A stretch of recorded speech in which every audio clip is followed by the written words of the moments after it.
ಸಿದ್ಧಿವಿನಾಯಕ ಶರಣು ವಿದ್ಯೆ ಪ್ರದಾಯಕ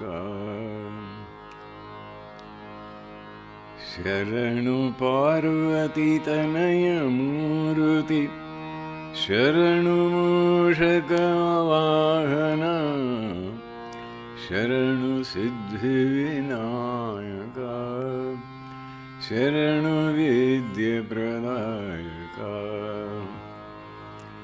ಶರಣು ಪಾರ್ವತಿ ತನಯ ಮೂರುತಿ ಶರಣು ಮೂಷಕ ವಾಹನ ನಿಟಿಲ ನೇತ್ರನೆ ಗೌರಿ ಸುತನೆ ನಾಗಭೂಷಣ ಪ್ರಿಯನೇ ತಟಿತಲಾಂಚಿತ ಕೋಮಲಾಂಗನೆ ಕರ್ಣಕುಂಡಲಧಾರನೆ ಶರಣು ಸಿದ್ಧಿವಿನಾಯಕ ಶರಣು ವಿದ್ಯೆ ಪ್ರದಾಯಕ ಶರಣು ಪಾರ್ವತಿ ತನಯ ಮೂರುತಿ ಶರಣು ಮೂಷಕ ವಾಹನ ಶರಣು ಸಿದ್ಧಿವಿನಾಯಕ ಬಟಮೂರ್ತಿನ ಪದಕಹಾರನೆ ಬಾಹುಹಸ್ತಚತುಷ್ಟನೇ ಇಟ್ಟ ತೊಡುಗೆಯ ಹೇಮ ಕಂಕಣ ಪಾಶಂಕುಶಧಾರನೆ ಶರಣು ಸಿದ್ಧಿವಿನಾಯಕ ಕುಕ್ಷಿಮಾಲಂಬೋದರನೆ ಏಕ್ಷಚಾಪನ ಗೆಲಿದನೆ ಕುಕ್ಷಿಮಾಲಂಬೋದರನೆ ಏಕ್ಷಚಾಪನ ಗೆಲಿದನೆ ಪಕ್ಷಿವಾಹನ ಸಿರಿ ಪುರಂದರ ವಿಠಲನ ನಿಜದಾಸನೆ ಶರಣು ಸಿದ್ಧಿವಿನಾಯಕ ಶರಣು ವಿದ್ಯೆ ಪ್ರದಾಯಕ ಹೇ ಗೋವಿಂದ ಹೇ ಗೋಪಾಲ ಹೇ ದಯಾಳು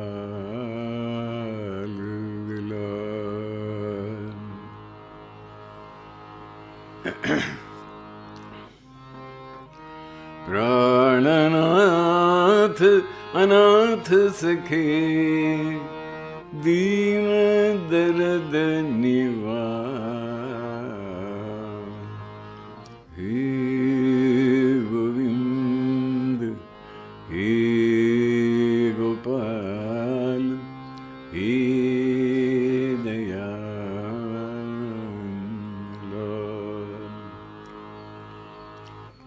हे समर्थ अगम्य पूरण मोह माया आधार गोविंद हे गोपाल हे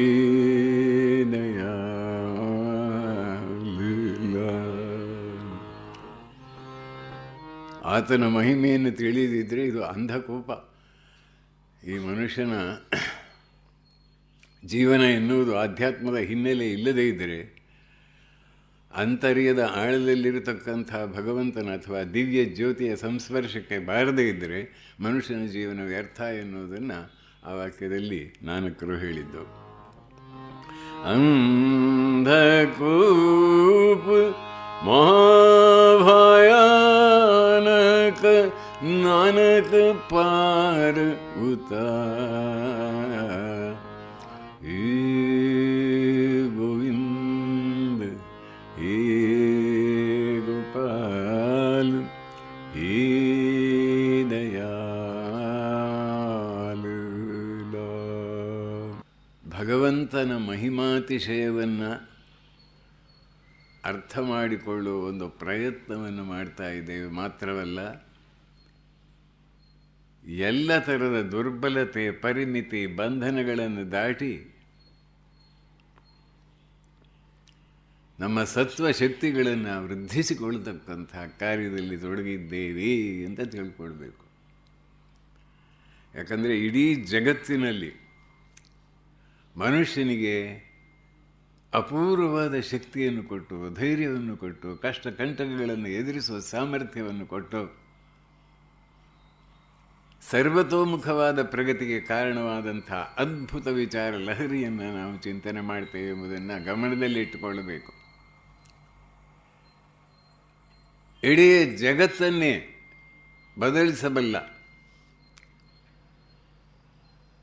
ವ್ಯಕ್ತಿ ಯಾವ ಸ್ಥಾನದಲ್ಲೇ ಇರಲಿ, ನಿಂತ ಜಾಗದಿಂದ ಮೇಲಕ್ಕೆ ಏರಬಲ್ಲ ಅಪೂರ್ವ ಸ್ಫೂರ್ತಿಯ ನಿಧಿ ಉಪನಿಷತ್ತು.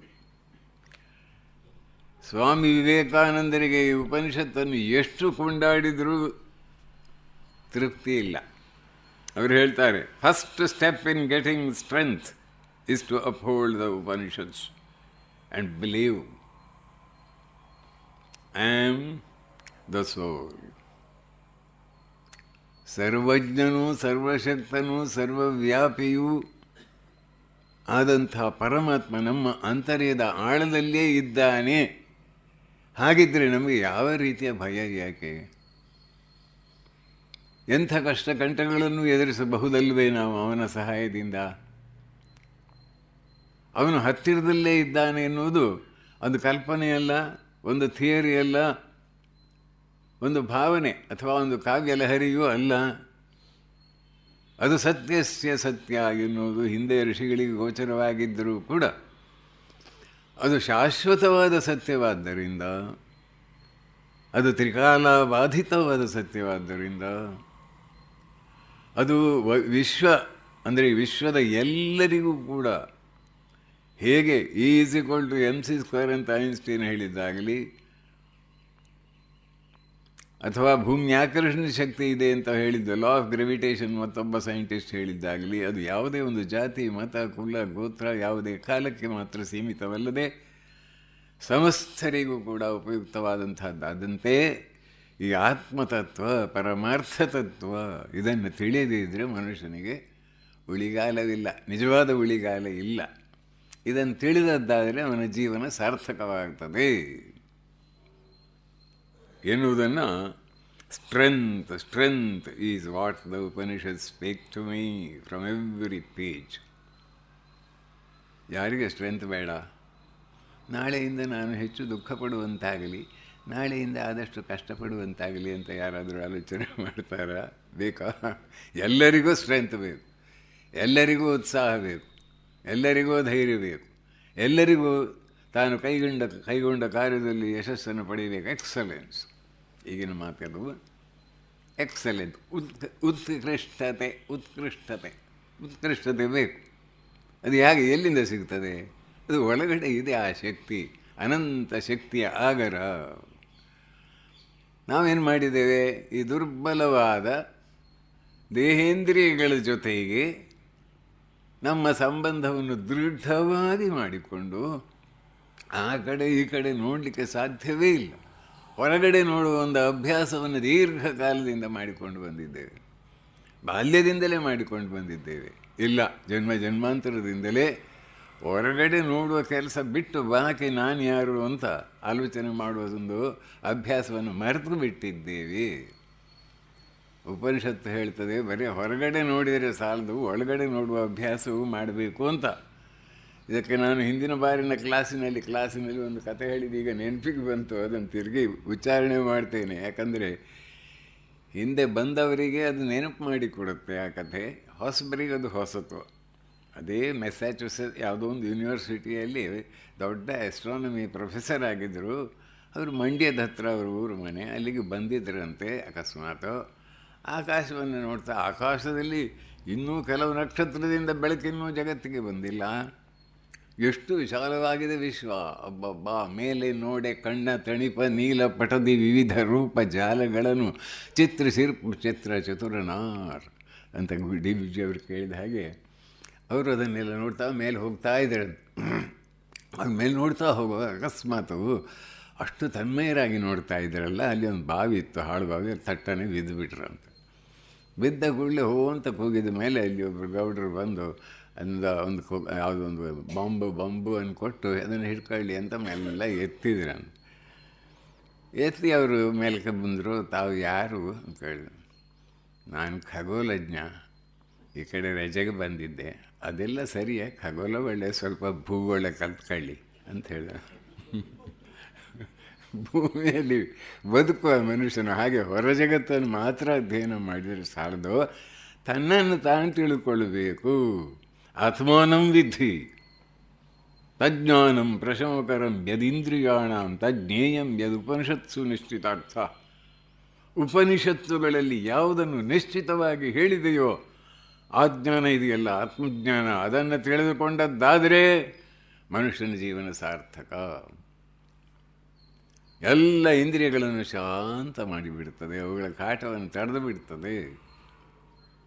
ಅಜ್ಞಾನಂ ಪ್ರಶಮಕರಂ ಯದಿಂದ್ರಿಯಾಣಂ ತಜ್ಞೇಯಂ ಯದುಪನಿಷತ್ಸು ನಿಶ್ಚಿತಾರ್ಥ ತೇ ಧನ್ಯ ಭುವಿ ಪರಮಾರ್ಥ ನಿಶ್ಚಿತೇಹ ಶೇಷಸ್ತು ಭ್ರಮನಿಲಯೇ ಪರಿಭ್ರಮಂತಿ. ಸುಮ್ಮನೆ ಭ್ರಮೆಯ ನಿಲಯದಲ್ಲಿ ಮಾತ್ರ ತಿರುಗಾಡ್ತಾ ಇದ್ದಾರೆ.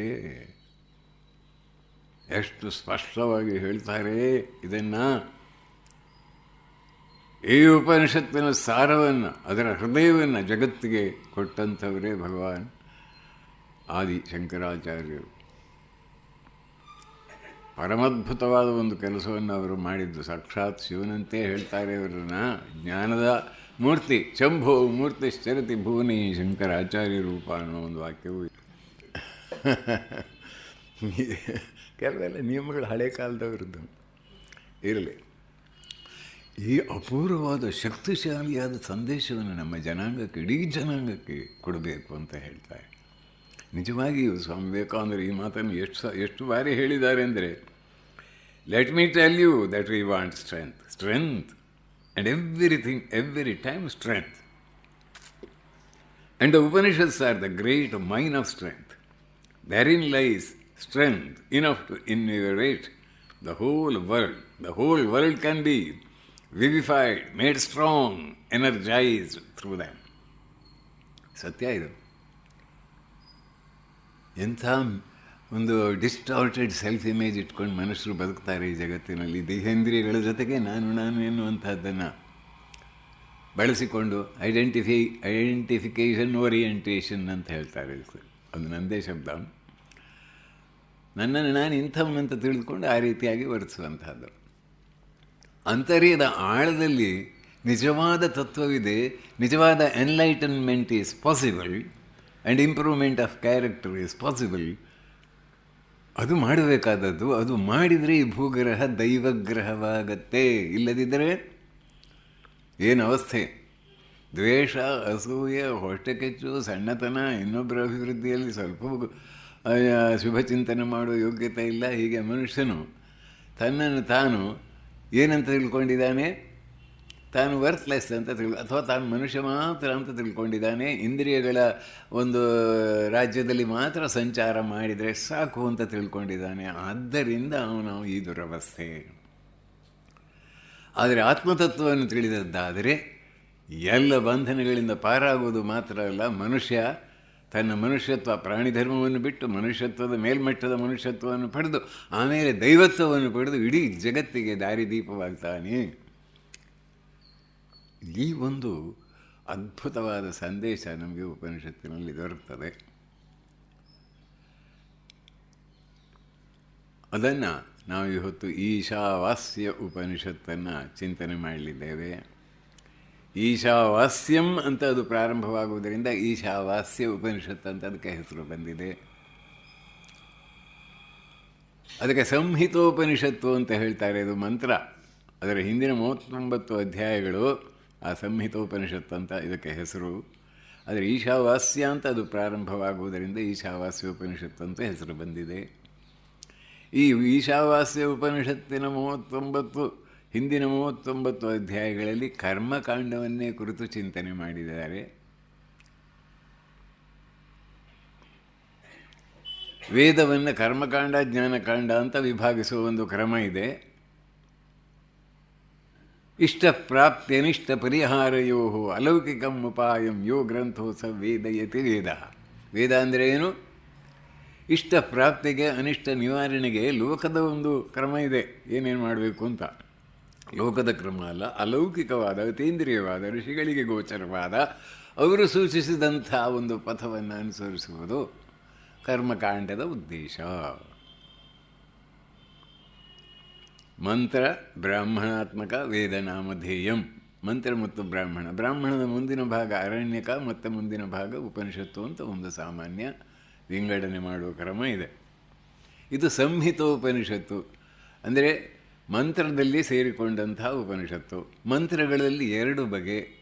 ಯಾವ ಮಂತ್ರವನ್ನು ಯಾವ ಒಂದು ಅಗ್ನಿ ಕಾರ್ಯವು ಯಾವುದೋ ಒಂದು ಕಾರ್ಯಕ್ಕೆ ಉಪಯೋಗಿಸಬೇಕು ಮತ್ತು ಎಂಥೆಂಥ ವಸ್ತುಗಳನ್ನು ಅರ್ಪಿಸಬೇಕು ಎನ್ನುವುದನ್ನು ತಿಳಿಸಿಕೊಡುವಂಥದ್ದು. ಆದರೆ ಶಂಕರಾಚಾರ್ಯರ ಪ್ರಕಾರ ಈ ಉಪನಿಷತ್ತು ಕರ್ಮಕ್ಕೆ ಸಂಬಂಧಪಟ್ಟದ್ದಲ್ಲ, ಇದು ಆತ್ಮನ ನೈಜ ಸ್ವರೂಪವನ್ನು ತಿಳಿಸಿಕೊಡುತ್ತದೆ ಅಂತ ಹೇಳ್ತಾರೆ. ಈಶಾವಾಸ್ಯಮಿತ್ಯಾದಯೋ ಮಂತ್ರ ಕರ್ಮ ಸ್ವವಿನಿಯುಕ್ತಾ ತೇಷಾಂ ಅಕರ್ಮಶೇಷಸ್ಯಾತ್ಮನೋ ಯಾಥಾತ್ಮ್ಯ ಪ್ರಕಾಶಕತ್ವಾತ್. ಈಶಾವಾಸ್ಯವೇ ಮುಂತಾದ ಮಂತ್ರಗಳು ಕರ್ಮಕಾಂಡದಲ್ಲಿ ಉಪಯೋಗಿಸತಕ್ಕಂಥ ಮಂತ್ರಗಳಲ್ಲ, ಅದು ಜ್ಞಾನವನ್ನು ಆತ್ಮನ ನೈಜ ಸ್ವರೂಪವನ್ನು ತಿಳಿಸಿಕೊಡುವುದಕ್ಕಾಗಿ ಬಂದಿವೆ. ಆ ವಿಂಗಡಣೆ ಮಾಡಿದ್ದು ಯಾಕಂದರೆ ಹಿಂದಿನ ಅಧ್ಯಾಯಗಳಲ್ಲಿ ಕರ್ಮಕ್ಕೆ ಸಂಬಂಧಪಟ್ಟಂಥ ವಿಚಾರಗಳನ್ನು ಹೇಳಲಾಗಿತ್ತು. ಆದರೆ ಈ ಅಧ್ಯಾಯದಲ್ಲಿ ಉಪನಿಷತ್ತು ಆತ್ಮನ ಸಂಬಂಧವಾದ ಅಂದರೆ ಆತ್ಮನ ನೈಜ ಸ್ವರೂಪವಾದಂಥ ವಿಚಾರಗಳನ್ನು ತಿಳಿಸುವುದಕ್ಕಾಗಿ ಬಂದಿದೆ. ಈಶಾವಾಸ್ಯಮಿತ್ಯಾದಯೋ ಮಂತ್ರ ಕರ್ಮಸು ಅವಿನಿಯುಕ್ತ, ಅದು ಕರ್ಮದಲ್ಲಿ ವಿನಿಯೋಗವಾಗತಕ್ಕವುಗಳಲ್ಲ, ಆತ್ಮನ ನೈಜ ಸ್ವರೂಪವನ್ನು ತಿಳಿಸಿಕೊಡುವುದಕ್ಕಾಗಿ ಬಂದಿವೆ. ಆ ಆತ್ಮ ಅಂದರೆ ಯಾರು? ಆತ್ಮನ ನೈಜ ಸ್ವರೂಪ ಅಂದರೆ ಏನು? ಅದು ಶುದ್ಧ, ಅದು ಅಪಾಪವಿದ್ಧ, ಅದು ನಿತ್ಯ, ಅದು ಏಕ, ಅದು ಸರ್ವಗತ. 5 ಗುಣಗಳ 5 ಲಕ್ಷಣಗಳನ್ನು ಹೇಳಿದ್ದಾರೆ. ಶುದ್ಧ ಅಂದರೆ ಅವಿದ್ಯಾಮಲರಹಿತಂ, ಯಾವ ಥರದ ಅಜ್ಞಾನದ ಲೇಪಲೇಶವೂ ಇಲ್ಲದಂಥ ಸ್ಥಿತಿ ಅದು. ಶುದ್ಧಂ ಅಪಾಪವಿದ್ಧಂ, ಪಾಪದ ಹೊಡೆತವಿಲ್ಲದ್ದು. ಶುದ್ಧಮಪಾಪವಿದ್ಧಂ, ಶುದ್ಧತ್ವ ಅಪಾಪವಿದ್ಧತ್ವ ಏಕತ್ವ, ಒಂದೇ ಎಲ್ಲ ಕಡೆಯಲ್ಲಿಯೂ ಇರತಕ್ಕಂಥದ್ದು. ಒಳಗು ಹೊರಗು ಮೇಲೆ ಕೆಳಗೆ ಅದು ಇಲ್ಲದ ಜಾಗವಿಲ್ಲ. ಸಾಮಾನ್ಯವಾಗಿ ಆಕಾಶದ ಉದಾಹರಣೆಯನ್ನು ಕೊಡ್ತಾರೆ. ಆತ್ಮನ ಸರ್ವವ್ಯಾಪಿತ್ವವನ್ನು ಕುರಿತು ಚಿಂತನೆ ಮಾಡುವುದಾದರೆ ಈ ಆತ್ಮತತ್ವ ಎಲ್ಲ ಕಡೆಯಲ್ಲಿಯೂ ಇರುವಂಥದ್ದು. ಏಕತ್ವ, ನಿತ್ಯತ್ವ, ತ್ರಿಕಾಲಬಾಧಿತ, ಬಾಕಿ ಎಲ್ಲವೂ ಬರ್ತಾವೆ ನಿಲ್ತಾವೆ ಹೋಗ್ತಾವೆ, ಬರ್ತಾವೆ ನಿಲ್ತಾವೆ ಹೋಗ್ತಾವೆ, ನಾಶವಾಗಿ ಹೋಗ್ತಾವೆ. ಕಾಣತಕ್ಕಂಥ ಜಗತ್ತು, ಆ ಕಾಣತಕ್ಕಂಥ ಜಗತ್ತನ್ನು ಕಾಣುವ ವ್ಯಕ್ತಿಯ ಹಿನ್ನೆಲೆಯಲ್ಲಿರತಕ್ಕಂಥ ಚೈತನ್ಯ ಸ್ವರೂಪಿಯಾದಂಥ ದಿವ್ಯನಾದಂಥ ಆತ್ಮತತ್ವ ಎಂದಿಗೂ ಮರೆಯಾಗುವುದಿಲ್ಲ. ಆ ಆತ್ಮತತ್ವ ನೀನೇ ಆಗಿದ್ದೀ, ಅದನ್ನು ತಿಳಿದುಕೊಳ್ಳಲಿಕ್ಕೆ ತಿಳಿಸಿಕೊಡ್ತದೆ. ಈಶಾವಾಸ್ಯಮಿತ್ಯಾದಯೋ ಮಂತ್ರ ಕರ್ಮಕ್ಕೆ ಸಂಬಂಧಪಟ್ಟದ್ದಲ್ಲ, ಆತ್ಮನ ನೈಜ ಸ್ವರೂಪವನ್ನು ಹೇಳ್ತಾವೆ, ಹೇಳಲಿಕ್ಕಾಗಿ ಬಂದಿವೆ ಆ ಮಂತ್ರಗಳು. ಆತ್ಮನ ನೈಜ ಸ್ವರೂಪ ಯಾವುದು? ಶುದ್ಧತ್ವ, ಅಪಾಪವಿದ್ಧತ್ವ, ಏಕತ್ವ, ನಿತ್ಯತ್ವ, ಅಶರೀರತ್ವ. ನಮಗೆ ಈ ಸ್ಥೂಲ ಶರೀರ ಒಂದು ಇದೆ ಕಾಣ್ತದಲ್ಲ, ಈ ಸ್ಥೂಲದ ಶರೀರದ ಹಿನ್ನೆಲೆಯಲ್ಲಿ ಸೂಕ್ಷ್ಮವಾದ ಒಂದು ಶರೀರ ಇದೆ ಅಂತ ನಮ್ಮ ಋಷಿಗಳಿಗೆ ಗೋಚರವಾಗಿತ್ತು, ಯೋಗಿಗಳಿಗೆ ಗೋಚರವಾಗಿತ್ತು.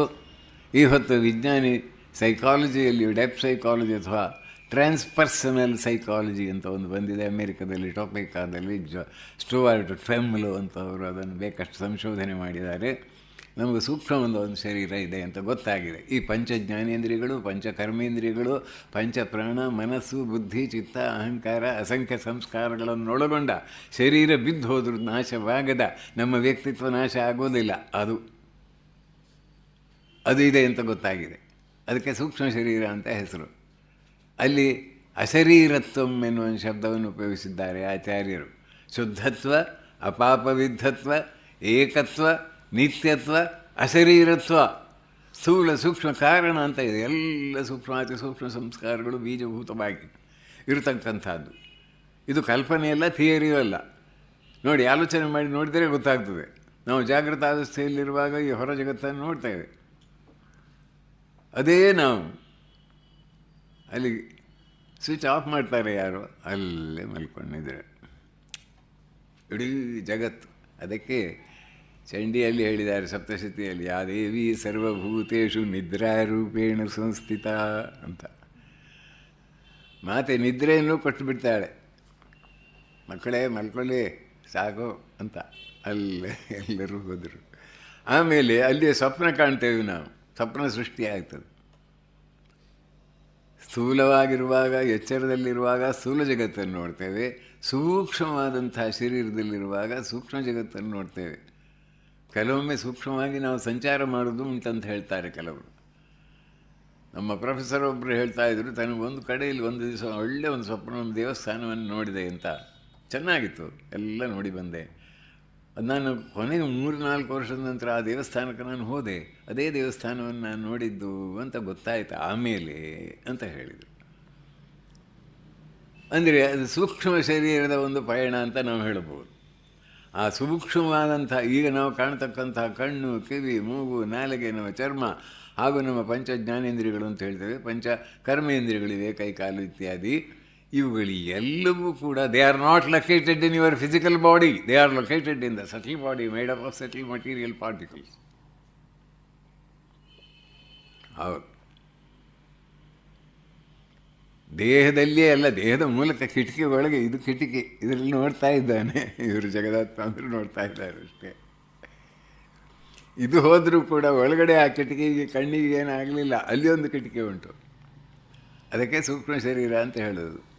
ಶುದ್ಧತ್ವ, ಅಪಾಪ ವಿದ್ಧತ್ವ, ಏಕತ್ವ, ನಿತ್ಯತ್ವ, ಅಶರೀರತ್ವ ಇದೂ ಅಲ್ಲ. ಈ ಸ್ಥೂಲ ಶರೀರ ಬಿದ್ದು ಹೋದರೂ ಸೂಕ್ಷ್ಮವಾದಂಥ ಪಂಚ ಜ್ಞಾನೇಂದ್ರಿಯಗಳು, ಕರ್ಮೇಂದ್ರಿಯಗಳು, ಆಮೇಲೆ ಈ ಪ್ರಾಣಶಕ್ತಿ, ವೈಬ್ರೇಷನ್, ಮೈಂಡ್ ಹೀಗೆ ಹೀಗೆ ಹೀಗೆ ಆಗ್ತಾ ಇದೆಯಲ್ಲ, ಅದು ಸಾಯುವುದಿಲ್ಲ.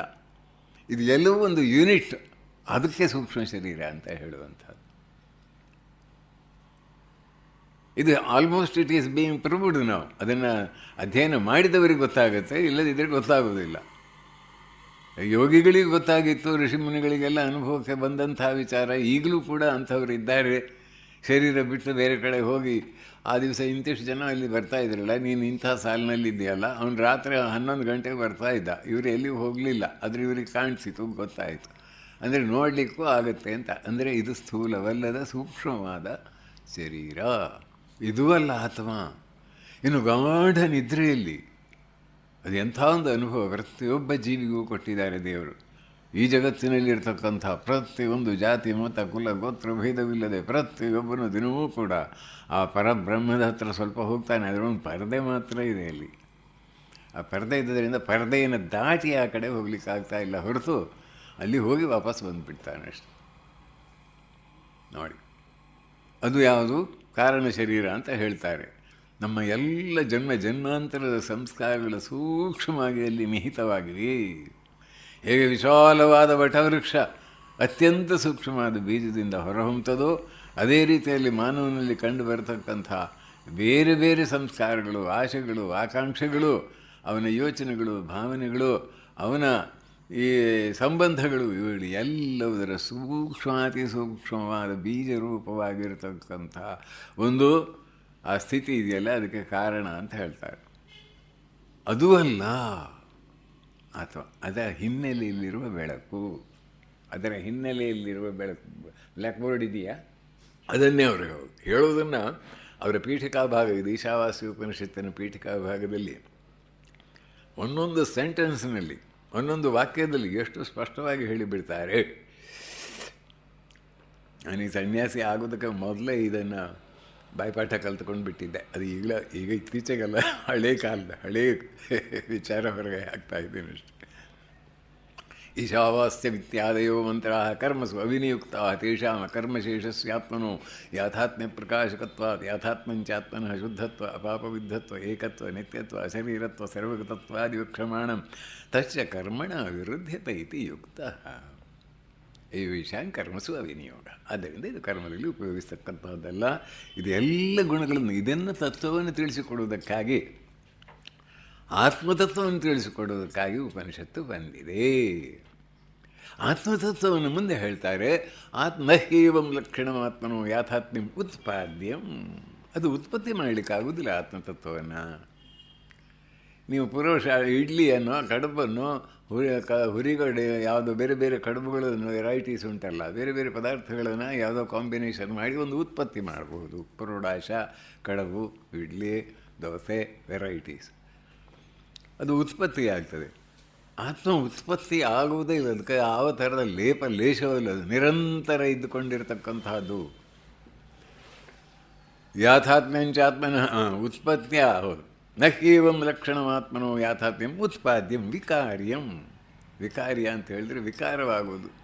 ಹಾಲಿಗೆ ಸ್ವಲ್ಪ ಹೆಪ್ಪಾಕಿ ಇಟ್ಟಿದ್ರು, ರಾತ್ರಿ ಬೆಳಗಾಗುವಾಗ ಎಲ್ಲ ಮೊಸರಾಗಿದೆ. ಮತ್ತು ಸ್ವಲ್ಪ ಹೆಚ್ಚು ಹೊತ್ತಿಟ್ಟರೆ ಹುಳಿ ಅಂದರೆ ಏನು, ಭಯಂಕರ ಹುಳಿ ಆಗಿಬಿಡುತ್ತೆ, ವಿಕಾರವಾಗುತ್ತೆ.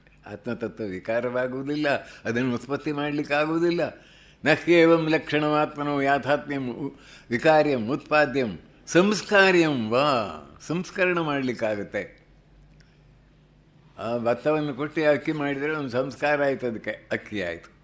ಅದಕ್ಕೆ ಪಾಲಿಷ್ ಮಾಡಿದರೆ ನೋಡಲಿಕ್ಕೂ ಚೆನ್ನಾಗಿ ಕಾಣ್ತದೆ. ಹೀಗೆ ಇಲ್ಲಿ ಸಂಸ್ಕಾರ ಮಾಡಲಿಕ್ಕಾಗತ್ತೆ. ಆತ್ಮನಿಗೆ ಸಂಸ್ಕಾರ ಮಾಡಲಿಕ್ಕಾಗುವುದಿಲ್ಲ. ನಹ್ಯೇವಂ ಲಕ್ಷಣಮಾತ್ಮನೋ ಯಾಥಾತ್ಮ್ಯಂ ಉತ್ಪಾದ್ಯಂ ವಿಕಾರ್ಯಂ ಆಪ್ಯಂ. ಆಪ್ಯ ಅಂದರೆ ಪ್ರಾಪ್ಯ ಅಂತ ಹೇಳಿದರೆ ಪಡೆಯುವುದಕ್ಕಾಗುವುದಿಲ್ಲ. ಅದು ಎಲ್ಲೋ ಉಂಟು ಆತ್ಮ, ಅಲ್ಲಿ ಹೋಗಿ ಅದನ್ನು ಪಡ್ಕೊಂಡು ಬರುವಂಥ ಹಾಗಿಲ್ಲ. ಅಥವಾ ಸ್ವರ್ಗಲೋಕದ ಹಾಗೆ, ಈ ದೇಹ ಬಿದ್ದು ಹೋದ ಮೇಲೆ ಬಹಳ ಪುಣ್ಯಕರ್ಮ ಮಾಡಿದವರಿಗೆ ಸ್ವರ್ಗಲೋಕ ಇದೆ ಅಂತ ನಮ್ಮ ಶಾಸ್ತ್ರಗಳಲ್ಲಿ ಹೇಳಿದ್ದಾರೆ. ಅಲ್ಲಿ ಹೋಗಲಿಕ್ಕಾಗುತ್ತೆ. ಆದರೆ ಅದೊಂದು ದಿವ್ಯವಾದ ಸ್ಥಾನ, ಸುಮ್ಮನೆ ಲಭ್ಯವಾಗುವುದಿಲ್ಲ. ಬಹಳ ಪುಣ್ಯಕರ್ಮ ಮಾಡಿರಬೇಕು. ಅಂಥ ವ್ಯಕ್ತಿಗೆ ಆ ದಿವ್ಯ ಲೋಕ ಸಿಗುತ್ತೆ, ಅಲ್ಲಿ ದಿವ್ಯವಾದ ಆನಂದವೂ ಸಿಗ್ತದೆ ಅಂತ. ಅದು ಇದು ಆತ್ಮತತ್ವ ಅಂದರೆ ಅದು ಅಲ್ಲಿ ಹೋಗೋದು ಬರುವುದೇ ಇಲ್ಲ. ಅದು ಒಳಗಡೆ ಅಂತರ್ಯದಲ್ಲೇ ಇದೆ ಸದಾಕಾಲ. ಅದನ್ನೇ ಅವರು ಹೇಳಿದರು. ನಹ್ಯೇವಂ ಲಕ್ಷಣಮಾತ್ಮನೋ ಯಾಥಾತ್ಮ್ಯಂ ಉತ್ಪಾದ್ಯಂ ವಿಕಾರ್ಯಂ ಆಪ್ಯಂ ಸಂಸ್ಕಾರ್ಯಂ ಕರ್ತೃಭೋಕ್ತೃರೂಪಂ ವಾ. ನೋಡಿ, ನಾನು ಕರ್ತ, ನಾನು ಭೋಕ್ತ, ನಾನು ಇದನ್ನು ಮಾಡ್ತೇನೆ, ನಾನು ಅದನ್ನು ಪಡಿತೇನೆ ಅಂತಕ್ಕಂಥ ಕರ್ತೃತ್ವ ಭೋಕ್ತೃತ್ವ ಅಭಿಮಾನಿಯಾದಂಥ ಆ ಚೇತನವೂ ಅಲ್ಲ, ಜೀವಾತ್ಮನೂ ಅಲ್ಲ. ಅದಕ್ಕೆ ಕರ್ಮಕ್ಕೆ ಸಂಬಂಧಪಟ್ಟದ್ದಾದರೆ ಇದು ಯಾವುದೂ ಅಲ್ಲ ಆತ್ಮತತ್ವ. ನಹ್ಯೇವಂ ಲಕ್ಷಣಮಾತ್ಮನೋ ಯಾಥಾತ್ಮ್ಯಂ ಉತ್ಪಾದ್ಯಂ ವಿಕಾರ್ಯಂ ಆಪ್ಯಂ ಸಂಸ್ಕಾರ್ಯಂ ಕರ್ತೃಭೋಕ್ತೃರೂಪಂ ವಾ ಏನ ಕರ್ಮಶೇಷತಾ ಸ್ಯಾತ್.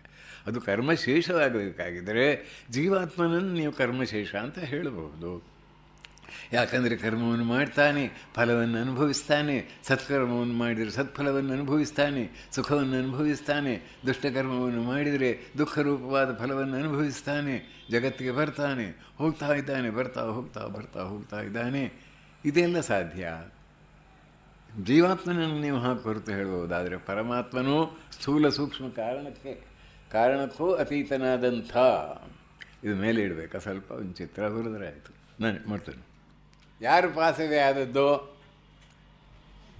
ಪಾಸವೇ ಆದದ್ದು ಯಾರು? ಪಾಸವೇ ಆದದ್ದು ಇವರು ಹೀಗಿದ್ದಾರೆ ಅಂತ ಅರ್ಥ ಅಲ್ಲ. ಇದಕ್ಕೆ ಸೂಕ್ಷ್ಮವಾದ ಪಂಚ ಜ್ಞಾನೇಂದ್ರಿಯಗಳು, ಪಂಚ ಕರ್ಮೇಂದ್ರಿಯಗಳು, ಪಂಚ ಪ್ರಾಣ, ಮನಸ್ಸು, ಬುದ್ಧಿ, ಚಿತ್ತ, ಅಹಂಕಾರ, ಆಮೇಲೆ ಸಂಸ್ಕಾರಗಳು. ನೀವು ಏನು ಕೇಳಿದ್ದೀರೋ, ಏನು ಕಂಡಿದ್ದೀರೋ, ಏನು ಊಟ ಮಾಡಿದ್ದೀರೋ, ಏನು ಅನುಭವಿಸಿದ್ದೀರೋ, ಯಾರೋ ನಿಮಗೆ ಬೈದದ್ದು, ಅವನನ್ನು ನೋಡ್ಕೋತಾನೆ.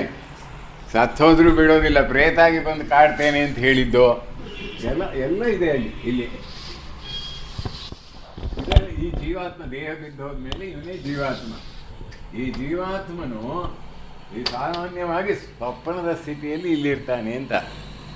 ಸ್ವಪ್ನದ ಸ್ಥಿತಿಯಲ್ಲಿ ಗಾಢ ನಿದ್ರೆಯಲ್ಲಿ ಇಲ್ಲಿಯೇ ಪರ್ದೆ ಹಾಕಿವೆ.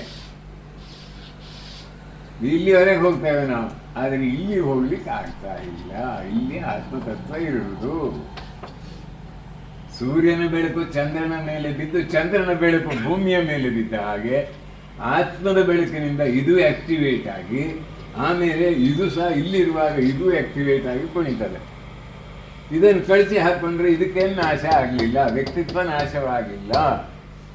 ಇದರ ಹಿನ್ನೆಲೆಯಲ್ಲಿ ಆ ಪರಮಾರ್ಥ ತತ್ವಕ್ಕೆ ಹೋಗಬೇಕಾದ್ರೆ ಮನಸ್ಸನ್ನು ಅಲ್ಲಿಗೆ ಕಲಿಸ್ಬೇಕು, ಏಕೀಕರಣ ಮಾಡಬೇಕು, ಅದಕ್ಕೆ ಹೋರಾಡಬೇಕು. ಕ್ಲಿಯರ್ ಆಯ್ತಲ್ಲ. ಅದಕ್ಕೆ ಅವ್ರು ಹೇಳೋದು ಅಶರೀರತ್ವಂ, ಈ ಸ್ಥೂಲ ಶರೀರ ಅಲ್ಲ, ಸೂಕ್ಷ್ಮ ಶರೀರ ಅಲ್ಲ, ಕಾರಣ ಶರೀರವೂ ಅಲ್ಲ, ಆತ್ಮತತ್ವ, ಶುದ್ಧತ್ವ, ಅಪಾಪವಿದ್ಧತ್ವ, ನಿತ್ಯತ್ವ, ಅಶರೀರತ್ವ, ಸರ್ವಗತತ್ವ. ಈ ಆತ್ಮತತ್ವ ನಮ್ಮ ಹಿಂದೆ ಮಾತ್ರ ಇದೆ ಅಂತಲ್ಲ. 5,000 ಮಡಿಕೆಗಳನ್ನು ಇಟ್ಟರೆ 5,000 ಮಡಿಕೆಗಳ ಒಳಗಡೆಯೂ ಕೂಡ ಆಕಾಶ ತತ್ವ ಇದೆ. ಕೋಟಿಗಟ್ಟಲೆ ಜನರಿದ್ದರೂ ಕೂಡ ಪರಮಾರ್ಥ ತತ್ವ ಇದೆಯಲ್ಲ, ಆತ್ಮತತ್ವ, ಅದಕ್ಕೇನೂ ಕೊರತೆ ಇಲ್ಲ, ಅದು ಸದಾ ಇದೆ.